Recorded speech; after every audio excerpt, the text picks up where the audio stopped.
Darnell Lewis had walked these halls for over 12 years, pushing his mop and cart along the gleaming marble floors of Hargrave Industries. The night shift was always quiet, just the soft hum of fluorescent lights and the occasional creak of the building settling. He liked it that way. It gave him time to think about his boy, Marcus, and how he worked these long hours to keep food on the table and pay for his son's college applications. But tonight felt different. There was a sharp scent in the air. At first, he thought it was cleaning chemicals mixing wrong in his bucket. Then he noticed the faint wisp of smoke curling near the elevator doors. Darnell's heart thudded.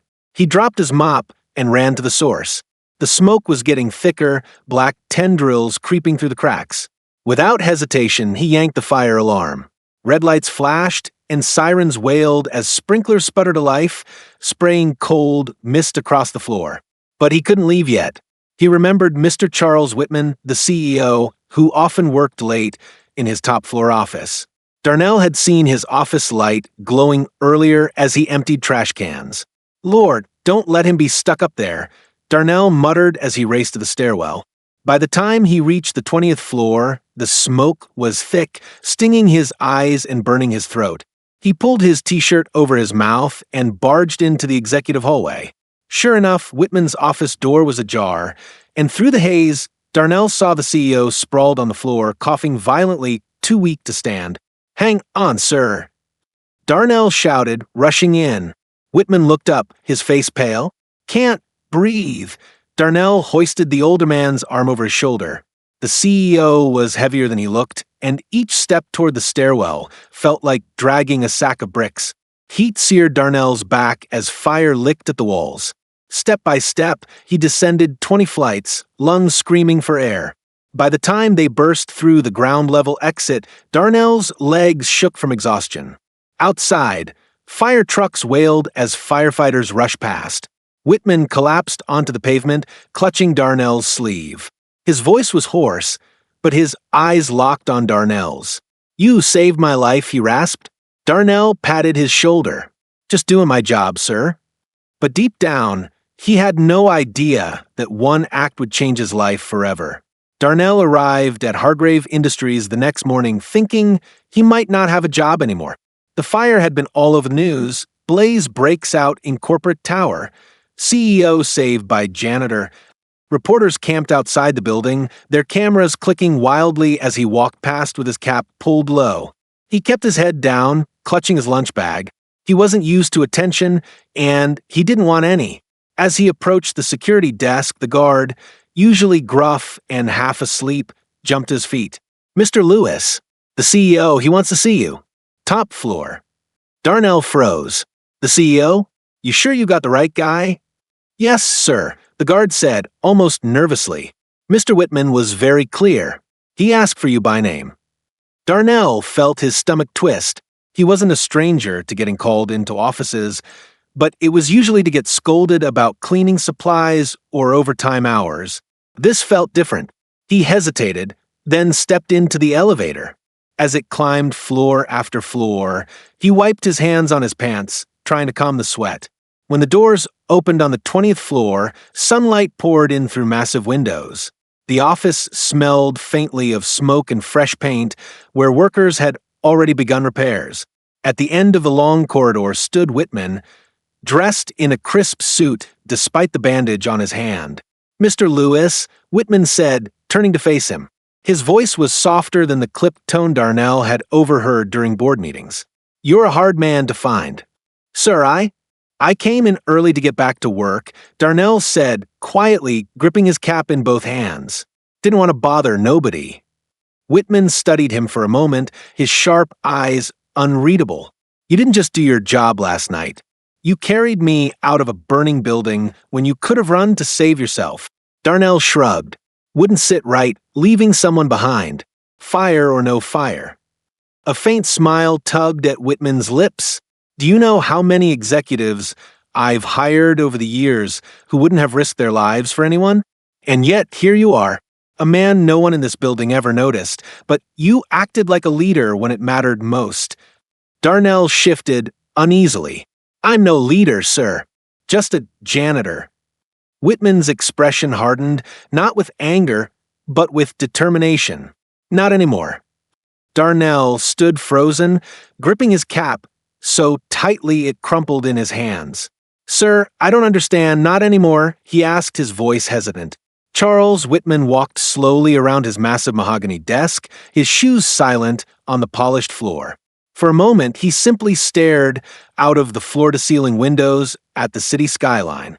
The CEO of Hargrave Industries was known for being a cold and calculating businessman, but now his eyes held something softer, gratitude, and maybe a trace of guilt. "You know, Darnell, in this building, people talk a lot about leadership.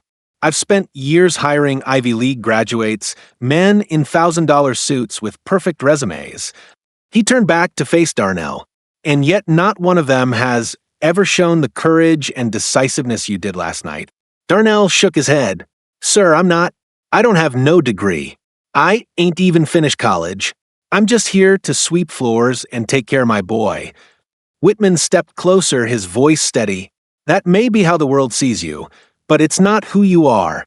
You didn't hesitate to risk your life to save mine. That's instinct character, and that's rare." Darnell didn't know what to say. His whole life had been about keeping his head down and working hard, never asking for more than his paycheck. He'd been invisible to men like Whitman. Whitman opened a drawer and pulled out a sleek gold badge with the company logo engraved on it. "This is a provisional executive access pass. I want you to take over operations for the next 2 weeks while I recover. I need someone I can trust to keep this company steady, and that's you." Darnell's mouth dropped open. "Me? Sir, that's crazy. I don't know the first thing about running no company. What if I mess up?" Whitman smiled faintly. "You won't. You know this building better than anyone. You know the people, and you've already proven you can make life-or-death decisions under pressure." Darnell stared at the badge. His calloused hands, used to holding brooms and mops, now trembled as they brushed against the smooth metal. "This ain't my world," he whispered. "Maybe it should be," Whitman replied. "For once, let the world see the man I saw last night." The next morning, Darnell arrived at Hargrave Industries in a borrowed suit jacket and a pair of polished shoes he hadn't worn since Marcus's high school graduation. His stomach churned as the elevator climbed to the 20th floor. When the doors opened, employees stopped in their tracks. Some whispered, others stared openly.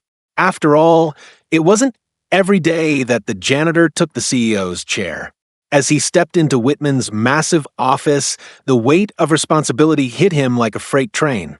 The leather chair seemed too big, the desk too polished, the view too grand. Darnell took a deep breath and sat down. For a moment, he stared at his reflection in the glossy desk surface. "What the hell am I doing here?" Before he could second-guess himself, the phone rang. It was the head of logistics, panicked about a shipment delay that could cost millions. Darnell didn't know all the corporate jargon, but he knew common sense. "Listen," he said calmly. "Call the suppliers directly. Tell them we'll send trucks ourselves if we have to. No more waiting on middlemen." There was silence on the line, then a hesitant, "Yes, sir." The rest of the day flew by in a blur. Darnell tackled problem after problem, relying on his instinct and years of watching how things worked from the sidelines. He walked the floors, speaking to employees by name, asking about their work. For the first time in years, people felt seen. By evening, word had spread. The janitor wasn't just filling in, he was fixing things. At first, the senior executives mocked the idea of a janitor running operations. "What's next? The cafeteria lady taking over HR?" One VP scoffed in the break room. But within days, the tone began to shift. Darnell cut through bureaucratic red tape, solving issues that had been stuck in committees for months.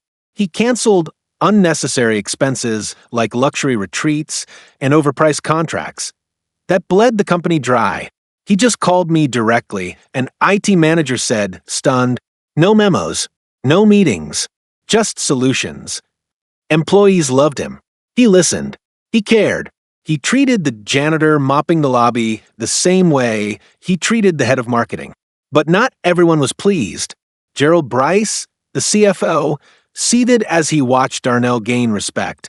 "This isn't his world," Bryce growled in a private meeting. We'll see how long he lasts.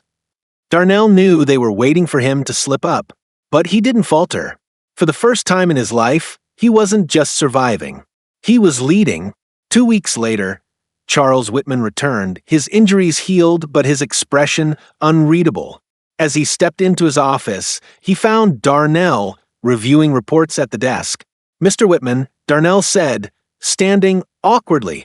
I kept your chair warm." Whitman glanced around. The office was humming with efficiency. Morale was up. Costs were down. Even the board members had stopped grumbling. "You didn't just keep it warm," Whitman said softly.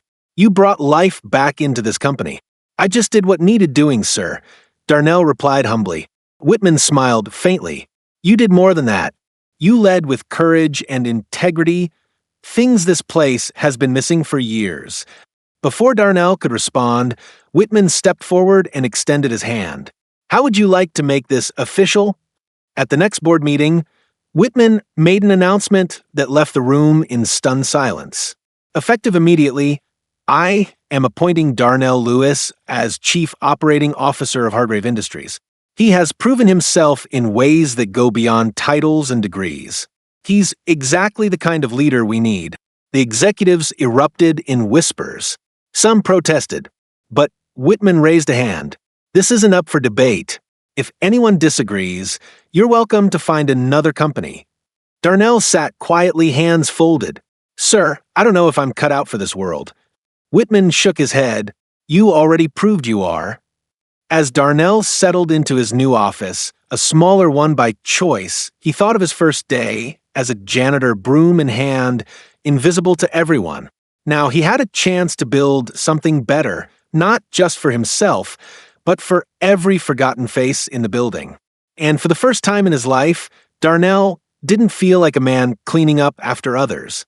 He felt like the man writing his own story.